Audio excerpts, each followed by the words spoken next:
और फिर वो फैसला कर लेती है कि वो अब उस घर में नहीं रहेगी जहां उसकी कदर नहीं। ये सोच वो अपना सामान पैक करना शुरू कर देती है और फिर वो सारा सामान लेके हॉल में आती है। ये देख निशांत की मां हैरान हो जाती है और वो उससे पूछते हुए, क्या हुआ बहू, सब ठीक है ना? ये सब सामान लेके कहाँ जा रही हो? निशांत की बीवी कहते हुए, मुझे यहां ठीक नहीं लग रहा, मैं कुछ दिनों के लिए अपने मां पापा के घर जा रही हूं। ये सुन निशांत की मां घबरा गई, लेकिन जैसे वो और कुछ कह पाती तब तक निशांत की बीवी वहां से चले गई। ये देख निशांत की मां ने तुरंत निशांत को कॉल लगाया और उसे सारी बातें बताई। ये सुन निशांत को थोड़ा समझ आ गया कि उस दिन की बात को लेकर अभी तक वो नाराज हैं। उसने मां को कहा, आप टेंशन मत लो, वो असे ही मिलने गई होगी, शाम को आते वक्त मैं उसे लेके घर आ जाऊंगा। ये सुन निशांत ने कॉल रख दिया और अपने कामों में लग गया। जब शाम हुए, निशांत ऑफिस से निकलकर अपने ससुराल चला गया अपने बीवी को लाने, लेकिन उसकी बीवी आने से मना कर दिया और कहने लगी, मुझे कुछ वक्त चाहिए, अकेले रहना है, जैसे ही मैं ठीक हो जाऊंगी मैं आ जाऊंगी, वहां आप चले जाओ। ये सुन निशांत ने अपने बीवी को मनाने की कोशिश करने लगा, लेकिन कहते हैं ना, हर चीज का एक वक्त होता है, अगर वो वक्त निकल जाए तब आप चाहकर भी कुछ नहीं कर सकते। कुछ ऐसा ही यहां निशांत के साथ हुआ। जब बीवी घर में थी तब निशांत को एक बार भी ख्याल नहीं आया उसे मनाने का, एक बार भी ख्याल नहीं आया उससे बात करने का। और आज जब वो घर से चले गई तब उसे होश आया, मुझे बात करना चाहिए था। बहुत बनाने के बाद जब वो नहीं मानी तब निशांत ने बीवी से पूछा, तुम किस बात को लेकर नाराज हो? मैं शराब पिया इसीलिए ना, अगली बार से मैं नहीं पीऊंगा, शराब आप माफ कर दो और चलो घर। ये सुन बीवी ने कहा, नहीं, मुझे इस बात का इतना बुरा नहीं लगा कि आपने शराब पिया, मुझे उस बात का बुरा लगा कि आपने मुझसे झूठ कहा, आपने मुझसे झूठ कहकर घर से गए, एक बार भी आपको मेरा ख्याल नहीं आया, न जाने आप पहले भी कितना झूठ बोले होंगे या आगे कितना बोलेंगे। ये सुन निशांत को गुस्सा आया और उसने कहा, तुम बस एक झूठ को लेकर इतना बड़ा हंगामा कर रही हो, एक झूठ ही तो था, और कौन सा मैं किसी एलईडी डाकी के साथ था। पूरी रात जो ऐसे बोल रहे हो, आखिरी बार कह रहा हूं, चलो घर, मेरे पास इतना वक्त नहीं है कि बार बार यहां आके तुम्हें समझाते रहूं। ये सुन बीवी ने सीधा कहा, आप जा सकते हो, मैंने आपको नहीं रोका है, खाना बना है, खा के जाना। ये सुन गुस्से से वहां से निकल गया बिना खाए। ये देख बीवी रोने लगी।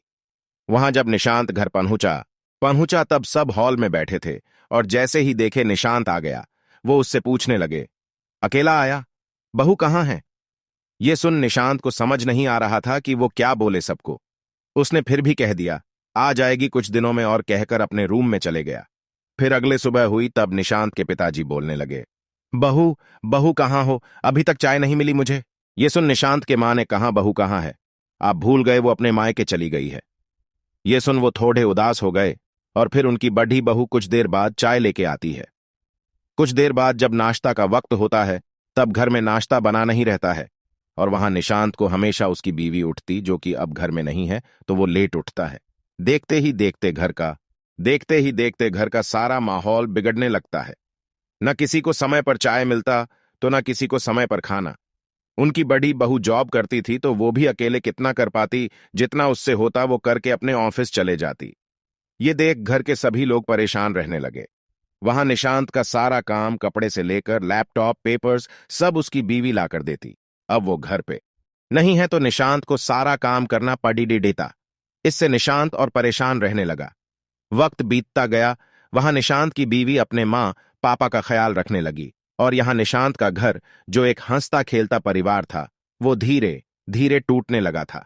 किसी को आदत थी नहीं कोई काम करने का, अब सबको काम करना पड़ी रहता था। फिर जब निशांत को समझ आया कि वो ज्यादा दिन न, तो अब जब तक मुझे यकीन नहीं हो जाता तब तक मैं अब उस घर नहीं आऊंगी।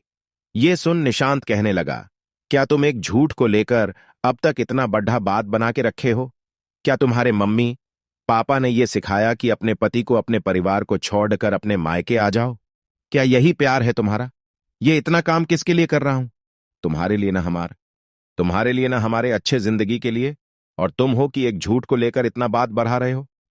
प्लीज मान जाओ, घर चलो, वापस दोबारा ऐसा नहीं होगा। लेकिन बीवी नहीं मानी। उसने कहा, जब तक मुझे मेरा दिल नहीं कहता तब तक मैं नहीं आऊंगी, आप चले जाओ, और हां, खाना बना है, खा के जाना। ये सुन वापस निशांत अपने घर के लिए निकल गया। जब वो घर पहुंचने ही वह सुन वापस निशांत अपने घर के लिए निकल गया। जब वो घर पहुंचने ही वाला था तभी उसे फिर से विदेश से कॉल आता है। वो साइड में गाड़ी रोक के कॉल उठता है। तब वहां बॉस उसे कहते, बधाई हो निशांत, तुम मैनेजिंग डायरेक्टर के लिए अपॉइंट किए गए हो। ये सुन निशांत खुश नहीं होता और बॉस को कहने लगता, क्या सर इस बार फिर मुझे हां बोल के ना बोल दोगे? आपके आपके उस दिन के वजह से यहां मेरी जिंदगी बर्बाद हो गई है और आप मुझे ये बोल रहे हो? ये सुन बॉस ने कहा, मुझे नहीं पता निशांत, तुम्हारे निजी जीवन में क्या हुआ है। उस दिन जब मैंने कहा कि तुम्हारा पोस्ट बदल दिया जाता है, वो मेरा अकेले का बात नहीं था, पूरे टीम मिलकर तय किया था। और उसके पीछे का भी वजह है। वजह यह है कि तुम्हारा जो प्रोजेक्ट था जो तुमने हमें दिया था वो पूरा नहीं भेजा था, जिसके वजह से तुम्हारा पोस्ट बदलना पेडीडिढ़ा। मैं तुम्हें आगे बता ही रहा था कि तुमने उस वक्त कॉल कट कर दिया। यह सुन निशांत अपना लैपटॉप ओपन किया और चेक करने लगा। तब उसे पता चला कि पार्टी की खुशी में उसने पूरा काम खत्म ही नहीं किया था और उसने बिना कुछ देखे बॉस को दे दिया था। ये देख देख निशांत ने बॉस को सॉरी कहा और माफी मांगी और फिर पूछा कि सर, लेकिन अभी फिर से वो पोस्ट कैसे दिया मुझे? मैंने तो आगे कोई काम ही नहीं किया, फिर कैसे अभी मिला मुझे? फिर बॉस ने कहा, वो जो आधा काम रह गया था प्रोजेक्ट में वो तुम्हारी बीवी ने कंप्लीट करके मुझे मेल कर दिया, जिसे देख सारे टीम मेंबर बहुत खुश हुए और तुम्हें फिर से ये सुन निशांत हैरान रह गया और वो सर को थैंक यू बोल, बाद में बात करता हूं सर, ये बोल के कॉल कट कर दिया। और निशांत बहुत रोने लगा, रोते गया। जिस बीवी को वो टाइम नहीं देता था उसे झूठ कहकर चला गया। हमेशा वो घर के काम करती रही, लेकिन एक बार भी उसने उससे पूछना जरूरी नहीं समझा कि कैसे हो, लाओ मैं कर देता हूं काम, या आराम कर लो, बाद में कर लेना। हमेशा उसे गलत समझ रहा था और आज वही बीवी ने उसके झूठ बोलने पर भी, घर छोड़ने पर भी, पूरी रात उसे बुखार रखने तक लेके रोज घर के सुबह से शाम तक काम कराने पर भी उसने अपने पति का काम किया, उसे जरूरी समझा। और वो भले मायके में थी लेकिन काम अपने पति का कर रही थी, वहां रहकर भी, ताकि उसके पति का विदेश जाने का सपना, मैनेजिंग डायरेक्टर का पोस्ट जी उसके पति और उसके परिवार का सपना था, वो पूरा हो सके। जब वो अपने घर पहुंचा तब मां ने देखा कि निशांत के आंखों में आंसू। तब मां ने पूछा, क्या हुआ निशांत, तू रो रहा है? निशांत ने कहा, मां मैं बहुत बुरा हूं, इतना बुरा कि मैं किसी ने नजरें भी नहीं मिला सकता, खासकर अपने बीवी से। ये सुन मां ने बोली, बेटा बेटा, हम औरतें भले ही कुछ कहते ना हो, जताते ना हो, इसका मतलब ये नहीं कि हम इंसान नहीं, हमारे में कोई दिल नहीं, हमें जीने का हक नहीं, हमें अपने पूरे सपने करने का हक नहीं। आज तक कभी पूछा अपने बीवी से उसे क्या पसंद है, उसका कोई सपना है, उसकी कोई ख्वाहिश है जो अधूरी है? एक बार भी बेटा तूने अपने मां से कहा, मां तुम आज रहने दो मैं काम कर देता है, आज रहने दो मैं काम कर देता हूं? बेटा निशांत, सब कुछ पैसा ही नहीं होता, सारे सपने सिर्फ तुम्हारे ही नहीं होते, तुम्हारे पास जो अपना सब कुछ छोड़कर आई है उसके भी रहते हैं। सिर्फ ऊंचा उड़ना मत सीखो, बल्कि साथ में अपने परिवार को भी ऊंचा उड़ाना सिखाओ, जो तुम्हारे लिए अपना सब कुछ छोड़कर आते हैं। मेरा क्या है, मेरी तो उम्र हो गई है, अभी भी विक्यू, अभी भी वक्त है, संभल जाओ। ये सुन निशांत अपने मां के पैरों पर गिर गया और उनसे माफी मांगने लगा। साथ ही वहां खड्डीढ़े उसके बडीढ़े भाई और पिताजी भी रोने लगे। तभी मां ने निशांत को कहा, उठ जा बेटा, उठ जा, जा और मेरी बहू को कुछ भी करके ले आ, बहुत याद आ रही है उसकी। ये सुन निशांत रोते रोते अपने ससुराल पहुंचा और अपने बीवी के सामने गिर गया। तभी बीवी, क्या हुआ निशांत, आप रो क्यों रहे हो? सब ठीक है ना वहां? तुम्हें कुछ हुआ तो नहीं? कुछ बोलो निशांत, मुझे डर लग रहा है। तभी निशांत का रोते रोते कहना, जरूर पिछले जन्म में कुछ अच्छा काम किया रहेगा, तो जाके इस जन्म में तुम मिले, जो अभी भी मेरी और मेरे परिवार के बारे में पूछ रही है, सोच रही है, क्यों हो तुम ऐसे, क्यों तुम मुझसे इतना? क्या हुआ निशांत, आप रो क्यों रहे हो? सब ठीक है ना वहां? तुम्हें कुछ हुआ तो नहीं? कुछ बोलो निशांत, मुझे डर लग रहा है।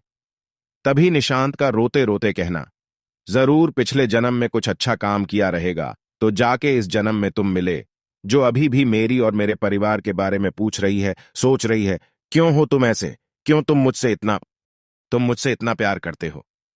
मैं लायक नहीं हूं तुम्हारे प्यार के, मुझे मारो, मारो मुझे। ये सुन बीवी के आंखों में आंसू आते बोली, निशांत, मेरे तो सब कुछ आपसे शुरू होता है और आप पे ही खत्म, ऐसे कैसे आप मुझे बोल रहे हो मारो?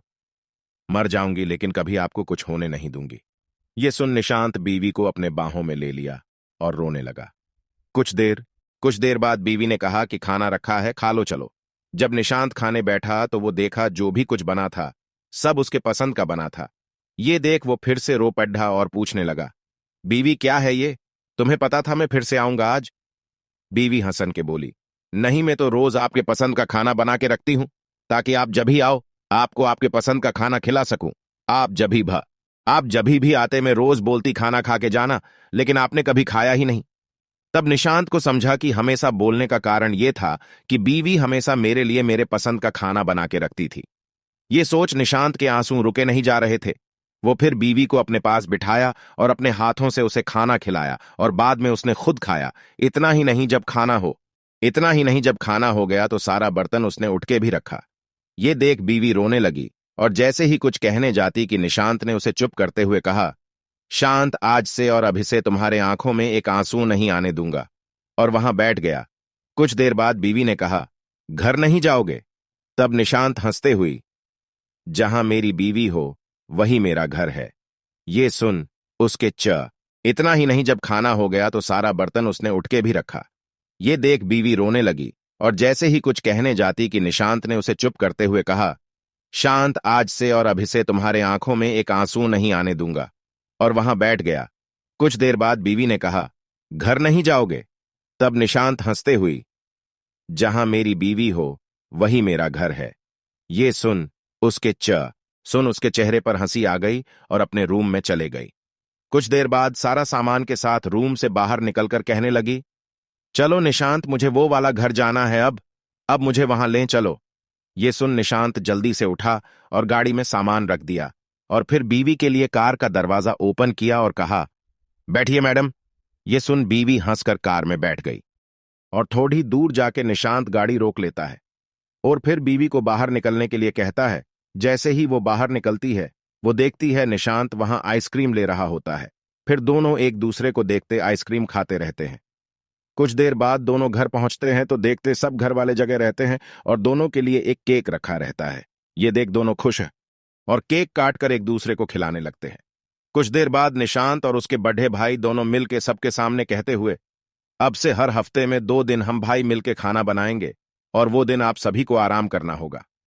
ये सुन सब हंसने लगते हैं और मां दोनों बेटों के सर पे हाथ रख आशीर्वाद देते हुए, आज मुझे मेरा परिवार फिर से मिल गया। इस तरह निशांत की हंसता खेलता परिवार जो निशांत के एक झूठ से टूट गया था वो फिर से जुड़ गया।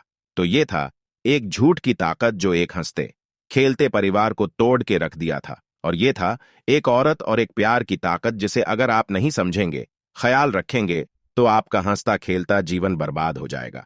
आखिरकार निशांत की जीवन से जो खुशी चले गई थी वो उसे